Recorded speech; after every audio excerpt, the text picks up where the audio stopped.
안녕하세요. 결혼 직전에 예비 시어머니의 무리한 요구로 결국 파혼까지 하게 되었습니다. 호의가 계속되면 그게 당연한 건 줄 안다더니 어디까지 해주나 한번 테스트 해보려고 했던 걸까요?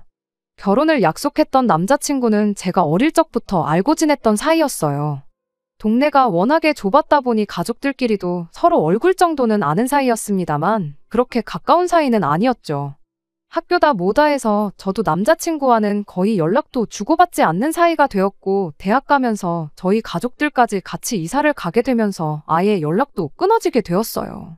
그러다 몇 년 전 남자친구가 저희 회사로 이직을 해오게 되면서 그때 다시 재회를 하게 되었습니다. 인연도 이런 인연이 있냐며 정말 신기해했죠. 낯을 가리는 성격 때문인가 남자친구가 회사에서 저한테 의지를 많이 했어요. 그래봐야 아는 사람 없다고 점심시간에 같이 밥 먹고 그러는 정도였는데 둘이 자주 붙어 다니니까 수군거리기 좋아하는 사람들이 회사에 이상한 소문을 내기 시작했던 거죠. 회사 문화 자체가 사내 연애를 워낙에 반기지 않는 분위기라 결국 문제가 생기게 되었어요. 당사자인 저희들이 그런 게 아니라고 해도 수많은 사람들이 그렇다고 믿고 있는데 해명을 한들 통하지가 않더라고요. 그래서 결국 제가 회사를 그만두기로 결정했어요. 남자친구 집안 형편이 안 좋다는 걸 기억하고 있었어서 남자친구 출세길 막고 싶지 않아서 그런 결정을 내린 건 아닙니다. 아닌 게 아니라 그때쯤 제가 회사 생활 자체에 엄청 환멸을 느끼고 있었거든요. 그런데 직장 동료라는 사람들까지 자기들 재밌으라고 저러고 있으니 어찌저찌 해명해서 넘어간다고 한들 인간들한테 정이 떨어져 회사에 정을 붙일 수 있는 상황이 아니었어요. 게다가 제가 마침 사업을 구상 중이었거든요. 당시 어깨너머로나마 2년 전부터 제과제빵을 배우면서 언젠가 제 베이커리를 열어야겠다 생각하고 있었고 언제쯤이 좋을까 고민하던 때였던지라 지금이 아니면 앞으로 평생 기회가 오지 않을 거라 생각해서 과감하게 시작을 하게 되었습니다. 회사를 그만두던 날 남자친구가 저한테 엄청 미안해하는 눈치였어요. 신경 쓸 거 없다고 오히려 나한테는 좋은 기회라고 생각하고 있으니 미안해할 거 없다고 그렇게 한마디 했죠. 물론 사업이라는 게 말처럼 쉬운 게 아니다 보니 두려움이 크긴 했지만 망할 때 망하더라도 해보지 않은 걸 가지고 평생을 후회 속에 사는 것보다 이게 낫다 싶었습니다. 그렇게 반년 정도 준비를 하고 제 가게를 열게 되었어요. 당시 남자친구가 저한테 미안한 마음이 남아있던 건지 매일같이 매상 올려준다고 저희 가게에 놀러 왔었죠. 다행히 오픈하고 2달 정도 지나서 슬슬 좋은 반응이 오기 시작했습니다. 그러면서 그때 남자친구와 연애를 시작하게 되었죠. 이럴 거면 진작에 그냥 회사에서부터 사귈 걸 그랬다느니 하는 농담도 주고받았었어요. 아무튼 이미 둘 다 나이도 어느 정도 찬 상태였기 때문에 결혼을 염두에 둔 진지한 사이로 만났습니다. 그렇게 1년 정도를 만난 뒤 남자친구가 이제 같이 살자며 저에게 청혼해 왔습니다. 저도 어느 정도는 예상하고 있었기 때문에 기쁜 마음으로 그 청혼을 받아들였고요. 결혼 준비를 시작하고 의외로 돈 문제는 생각할 게 많이 없었어요. 남자친구 집안 형편이 안 좋은 건 이미 어려서부터 알고 있던 사실이었다 보니 남자친구가 가장 노릇한다고 돈도 그다지 많이 모아놓지 못했을 거라 생각했는데 취직한 이래로 집에 생활비 한 번 뗀 적이 없었다더라고요. 모아놓은 돈도 2억이 넘는 상황이었고요. 오히려 가게 차린다고 모아놓은 돈을 다 써버린 제가 남자친구한테 의지를 해야 하는 상황이었던 겁니다. 물론 가게 권리금에 이래저래 계산해보면 반반 결혼하는 거나 마찬가지지만 당장 모아놓은 돈이 없었으니 말이죠. 그런데 결혼이라는 게 돈이랑 두 사람 서로 사랑하는 마음만 가지고 할 수 있는 게 아니더라고요. 저와 남자친구가 결혼해서 가정을 이루는 게 가장 크긴 하겠지만 각자의 가족들도 한 가족이 되는 거잖아요.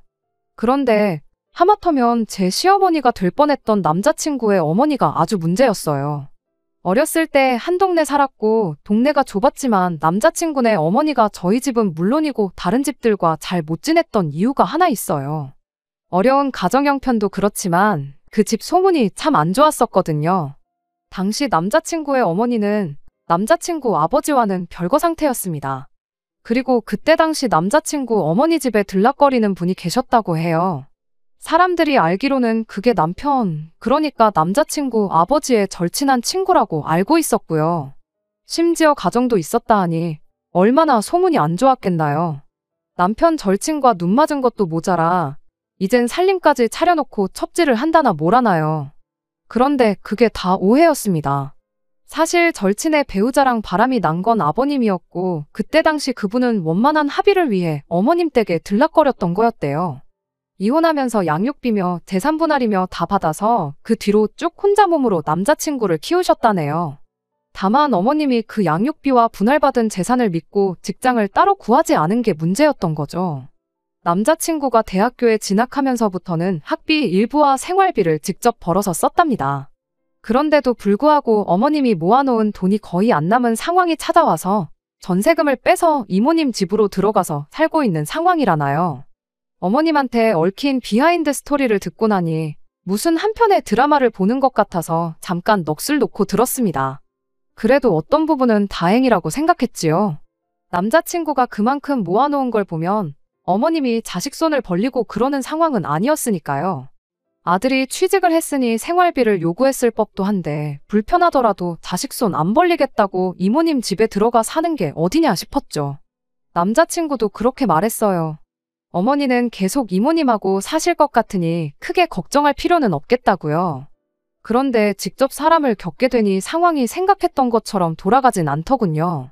양가 부모님께 서로를 인사시키기로 했던 때였습니다. 남자친구를 저희 집에 먼저 인사를 시켰고 저희 어머니께서 저희들 주머니 사정을 어느 정도 알고 계셨다 보니 집으로 초대해서 직접 식사를 준비해 주셨습니다. 네 사람 분위기 좋은 데서 사 먹으면 돈 20만 원은 우습게 나온다고 거기에 커피니 디저트니 이런 거 생각하면 돈 꽤나 나간다고 저희를 배려해 주신 거였죠. 하지만 남자친구의 어머니는 이왕 먹을 거면 좀 비싼 것 좀 먹어보자는 말을 하셨답니다. 이모님 집에 방 하나 얻어서 살고 계신다 하니 집에 초대받는 것까진 기대도 안 했지만 인당 20만 원 밑으로 가는 건 먹고 싶지 않다며 무조건 최고급을 외쳐대시는 게 솔직히 부담스러웠어요. 저희도 연애하면서 아무리 데이트니 기념일이니 챙겨도 그렇게 좋은 곳을 가본 적이 없었거든요. 그래도 워낙에 고집을 부리는데 어쩔 수 없었고 결국 어떻게 해서 2달 만에 호텔 식당을 예약할 수 있었습니다. 덕분에 2달 동안 그 어떤 결혼 준비도 시작 못하고 허송세월을 보내야 했던 건 말할 것도 없고요. 아무튼 약속 시간이 돼서 자리에 도착을 했는데 남자친구의 어머니는 혼자가 아니셨어요. 우연찮게 모르는 사람과 동시에 레스토랑 안으로 들어오신 줄 알았는데 남자친구가 들어오는 어머님을 보더니 이모까지 같이 왔네 하면서 혼자 중얼거리더라고요. 남자친구 어머니가 이모님을 데리고 오셨던 거죠. 제가 3사람밖에 예약을 안 해서 어떡하냐고 난처해하자 남자친구 어머니가 한다는 소리가 돈을 더 벌게 해준다는데 안 될 게 뭐가 있겠냐며 직원분을 불러 어깃장을 부리기 시작했어요. 그런데 그 레스토랑은 딱 그날 정해진 인원수만큼 재료를 수급해와서 정해진 만큼만 음식을 내는 그런 곳이었습니다. 직원이 당일 인원 추가는 불가능하다며 난감해했어요. 코스 요리를 4명이서 나눠 먹으면 안 되냐고 억지도 부리셨지요. 결국엔 어쩌지 레스토랑 측에서도 그럼 남는 자투리 재료들로 어떻게든 코스를 짜주겠다고 제안을 해왔는데 남자친구 어머니가 그건 또 싫다고 거절을 하셨어요. 미쳤다고 비싼 돈 내고 찌꺼기로 만든 음식을 먹겠냐고 그냥 한 명 빠지고 원래 예약했던 대로 셋이서만 식사하겠다 그렇게 한마디 하시더군요. 상황이 그랬다 보니 당연히 불청객이었던 남자친구의 이모님이라는 분이 자리를 비우시는 게 상식적으로 맞다고 생각했는데 남자친구 어머니가 남자친구한테 한다는 말이 네 여자친구 인사시키는 건데 너까지 뭐가 필요 있냐면서 당신 아들 그러니까 남자친구 보고 1층에 있는 카페 가서 기다리고 있으라고 하더군요. 정말 충격적이었는데 그 상황에 남자친구가 알겠다 하고 저한테 잘하고 오라며 인사 한마디 건네더니 진짜로 레스토랑을 나가버렸습니다. 남자친구가 자리에서 일어서자마자 2사람의 질문이 바로 시작되었어요. 마치 취직하던 당시 압박 면접을 하던 자리 같았습니다. 남자친구 어머니는 시작부터 우리 아들이 그랬는데 네가 돈을 그렇게 잘 번다며? 하고 먼저 말을 시작하셨어요. 그 뒤로는 쓰잘데기 없는 호구조사가 이어졌고요. 저희 아버지가 사업을 하고 계신다는 제 대답에 남자친구 어머니가 한다는 소리가 너네 아버지는 바람 안 피웠냐는 질문을 하더라고요. 순간 제가 잘못 들었나 싶어서 화들짝 놀라니 당신 전남편, 그러니까 남자친구의 아버지도 사업을 했었답니다. 형편어려운 친구 도와준다고 지 친구 마누라를 위해 회사에 자리 하나 만들어주고는 그날부로 둘이 바람이 나가지고는 사장실 문 닫아놓고 좋다고 물꽃 빨고 하다가 처자식 버리고 새 살림 차렸다 하는 이야기를 하는 겁니다. 옆에서 이모님이 원래 사업하는 양반들이 일 핑계대고 그렇게 바람을 핀다지 않냐면서 아마 니네 아버지도 지금은 몰라도 한참 젊을 때는 여자 여러 명 거느리고 있었을 거다 하면서 둘이 깔깔대더라고요. 두 사람이 얼마나 죽이 잘 맞는지 서수남 하청일이 따로 없었습니다. 아무튼 지리한 호구조사가 끝나고 이젠 이모님이 바톤을 이어받아 질문을 쏟아내기 시작했어요. 이모님의 질문은 좀 더 현실적인 질문이긴 했지만 대답하기 껄끄러운 것들 뿐이었습니다. 가게 하는데 매상은 얼마나 나오는지, 뗄 거 다 떼고 나면 제 주머니에 돈은 얼마나 들어오는지 하는 경제적인 것들이요.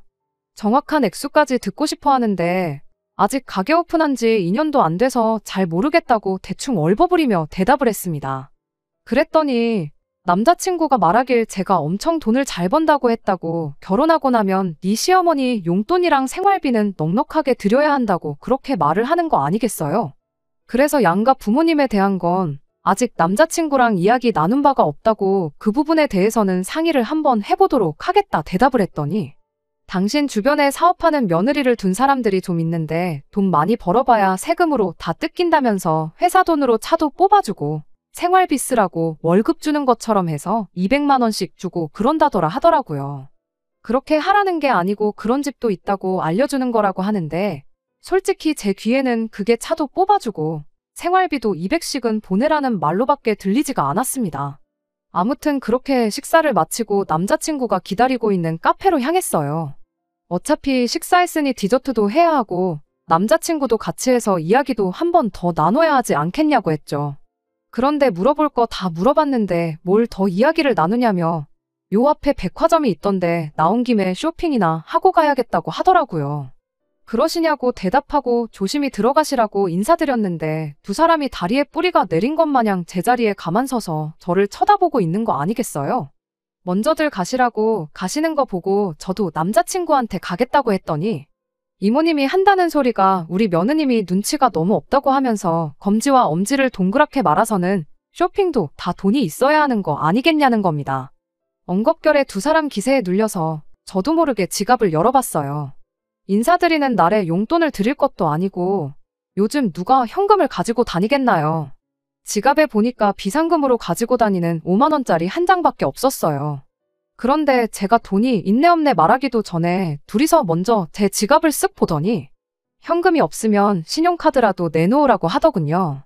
사업한다면서 법인카드 같은 거 없냐고, 법인카드로 계산하면 공짜 아니냐고 그러는데 정말 어이가 없었죠.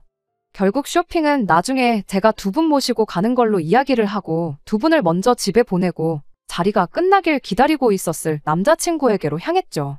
나중이 돼서 두 분 모시고 쇼핑을 갈 생각은 추호도 없었어요. 남자친구한테 잘 이야기해서 이런 일은 없도록 했으면 좋겠다고 한마디를 하려던 참이었죠. 남자친구를 만나자마자 처음 만나는 자리부터 이건 좀 너무한 거 아니냐고 하소연을 했죠. 남자친구는 설마 두 분이 진심으로 그랬겠냐며 제가 마음에 드니까 장난을 치신 거 아니겠냐는데 같이 자리에 없었으니 어땠는지 감이 안 오는 건가 싶었습니다. 아무튼 마음에 드셔서 그런 거라니 그렇게 알겠다 말하고 아무리 그래도 이런 모습은 또 볼 일 없게끔 부탁한다고 했어요. 남자친구는 제 말에 조금 언짢은 듯한 표정을 짓기는 했지만 장난도 받아들이는 사람 나름인 거니 말씀은 드리겠다 대답을 했죠. 원래는 겸사겸사 그날 같이 영화도 보고 놀다 오려고 했는데 기분이 영 아니어서 저는 그냥 집으로 돌아왔습니다. 집에 와서 저희 부모님께도 그날 있었던 일을 이야기했죠. 그러다 두 분이 결론을 내신 게 아무래도 제가 가게 차린다고 모아놓은 돈이 거의 없다는 사실 때문에 그러는 거 아니겠냐는 거였어요. 말인즉슨 남자친구가 2억이나 모아놓은 상황에 아무리 가게 차려서 가져간다지만 그건 재산이라기보다 생계수단이니 두 사람한테는 와닿지가 않는 거 아니겠냐는 소리였죠. 여지껏 아들한테 돈 한 푼 타서 쓰지 않았지만 아들이 결혼해서 가정을 꾸린다면 상황이 달라질 수도 있다는 거예요.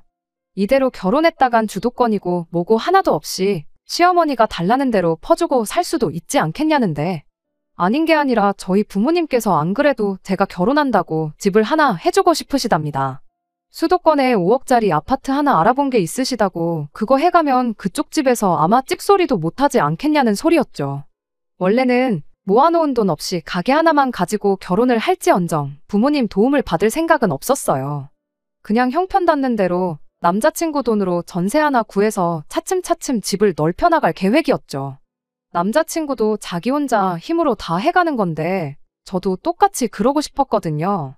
그런데 막상 해주신다니 귀가 솔깃하긴 하더라고요.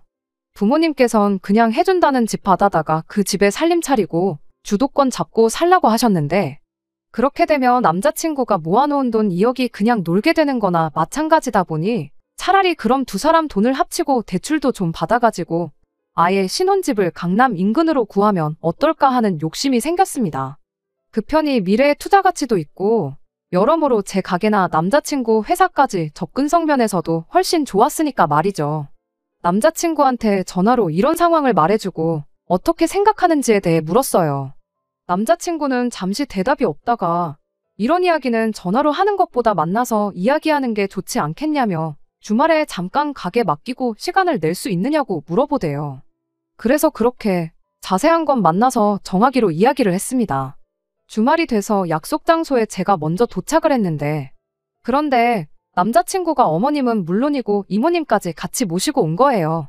그 두 분 때문에 조심히 이야기를 나누고 싶었던 건데 이게 무슨 상황인가 싶었죠. 뭐 밀당한다고 주거니 받거니 할 것도 없었어요. 돈 합치고 대출받아 더 좋은 집 구하자는 건 이미 안중에도 없는 이야기였거든요.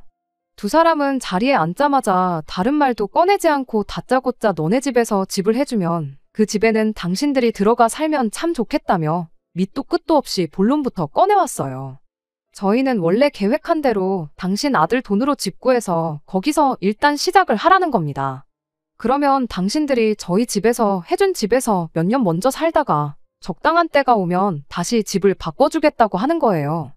그게 무슨 소리냐 했더니 찬물도 위아래가 있는 법 아니겠냐며 좋은 집에 당신들도 한번 살아보고 싶다는 말이라고 하더군요. 젊어서 고생은 사서도 한다는데 부모가 해준 집에서 시작하고 그러면 인생 힘든 거 몰라서 나중에 패가망신 할 수도 있다나요. 그러니 그게 이제 새 출발을 하려는 저희들한테 줄 수 있는 마지막 인생의 교훈이라는 말도 안 되는 소리를 하는 겁니다. 다른 것보다 가장 열받았던 건 남자친구의 반응이었어요. 두 분을 모시고 왔다는 것부터가 이미 이런 이야기가 오갈 걸 알고 있었다고 생각해요. 아마 같이 상의하고 정하고 왔던 거겠죠. 설령 몰랐다고 해도 이야기 시작하자마자 누가 들어도 얼토당토하는 소리가 오가고 있는데 제정신이면 그게 무슨 소리냐고 제 편을 들면서 반대를 했어야 하는 거 아니겠나요? 그런데 그러긴커녕 어른이 먼저 좋은 집 살아봐야겠다는 소리에 고개를 끄덕이고 있는 꼴을 보니 내가 얼마나 이 남자를 사랑했고 결혼에 얼마나 진심이었다고 한들 이 결혼은 할 게 못 된다는 결론에 다다르게 되었습니다. 사실했다면 진작에 처음 인사드리기로 했던 날 아니 비싼 밥 먹고 싶다고 2달이나 걸려서 가게 예약할 때까지 자리도 안 만들고 그랬을 때 진작에 알아보고 파혼을 했었어야 했는데 때가 늦어도 너무 늦었구나 싶고 제가 너무 결혼이라는 두 글자에 정신이 팔려서 봐야 할 것도 제대로 못 보고 찍어 먹어보고 나서야 그게 된장이 아니라 똥이라는 걸 알아버린 거죠. 그래서 그 길로 그냥 자리에서 일어났어요. 남자친구는 그런 저를 보고 뭐 화장실이라도 다녀오려고 하고 묻더라고요. 그래서 그렇다 대답하고 그냥 그 길로 가게로 돌아갔습니다.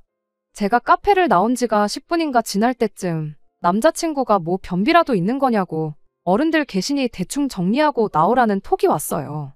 그때면 충분하겠다 싶어서 앞으로 볼 일도 없을 거고 연락도 하지 말라고 카페도 절대 찾아오지 말고 결혼도 없었던 일로 하자고 그렇게 한마디 해줬습니다. 그제서야 상황이 어떻게 돌아가는지 파악을 한 건지 미친 듯이 전화를 걸어대더군요. 걸려오는 전화를 싹 다 무시하니 지 엄마랑 이모까지 이끌고 저희 가게까지 찾아오대요. 손님들 있는데도 남자친구는 갑자기 무슨 파혼이냐고 질질 짜고 있고 어머니란 사람하고 이모라는 사람은 아주 어른들 불러놓고 먼저 자리를 뜨는 건 무슨 싸가지냐고 성질을 부리고 있고 그래서 경찰에 전화하는 척 영업방해로 신고 좀 하고 싶다고 그렇게 한마디 했더니 경찰 상대하기는 싫었는지 그 길로 그냥 물러가대요. 그 뒤로 남자친구한테 수십 통의 톡과 몇 번의 전화가 더 걸려왔어요. 전화는 무시하고 톡은 확인했는데 뭐 미안하다, 잘못했다 하는 이야기밖에 없었어요. 어머니나 이모님을 어떻게 하겠다는 구체적인 이야기도 없었고 사실 있었다고 한들 그것 때문에 제 결심이 바뀌거나 하진 않았을 것 같네요. 파혼하고 온 날에 저희 부모님께서도 집을 해준다고 할 게 아니라 그냥 다른 결혼 상대 찾아보라고 할 걸 그랬다고 잘못 생각했다고 한마디 해주시더군요. 뭐 집을 산 것도 아니고 해주신다고 했던 날 바로 며칠 지나 주말에 파혼한 건데 딱히 시간 낭비한 것도 아니고 오히려 그 덕분에 이 인간들 진짜 본색을 깨닫고 파혼한 거 아니겠냐고 부모님이 파혼하라고 해서 결혼 못했다면 난 그 사람들보다 부모님을 원망했을지도 모르지 않냐 하고 그냥 좋게 좋게 생각하기로 했어요. 그렇게 하나하나 해달라는 대로 다 해줬더니 결국엔 나중에 가서 집까지 내놓으라 하는 남자친구 어머니 덕분에 결국 파혼까지 하게 되었네요. 남자친구라도 정신머리가 제대로 박혀 있어서 어떻게든 자기 밥그릇 알아서 챙겼다면 파혼까지는 안 했을 거예요. 이제 와서 돈 한 푼 안 보태고 살았던 게 마음에 걸리기라도 했던 걸까요? 지금 생각해보면 진짜로 저희 부모님이 해준 집에서 살겠다고 그런 말을 꺼낸 것 같지는 않아요. 저희는 저희대로 그 집에 신혼살림 차리고 당신 아들 돈으로 자기들 살 집 구해서 그 집에 살려고 꺼낸 소리였겠죠. 처음부터 아들이 모아놓은 2억을 자기들이 갖겠다고 나오면 분명히 거절당할 게 뻔하니까. 더 더러운 꼴 보여주고 5억 집을 빼앗기느니 2억을 주고 말지 이렇게 생각하게 만들 속셈 아니었나 싶습니다.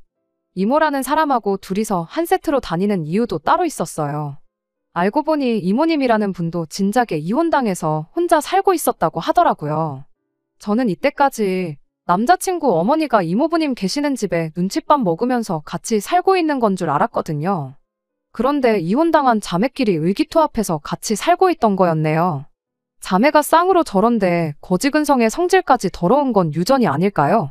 친구 와이프랑 눈 맞아서 처자식 버리고 집 나간 남자친구 아버지를 두둔하는 건 아니지만 왜 한눈을 팔았는지 대충 짐작은 갑니다. 하마터면 콩가루 같은 집안에 시집가서 제 손으로 제 팔자 제대로 꼬아서 돌아올 뻔했네요. 끝까지 들어주셔서 감사합니다. 오늘의 사연은 여기까지입니다. 구독과 좋아요, 알람 설정 부탁드리고 더 좋은 사연으로 다시 찾아뵙겠습니다. 감사합니다.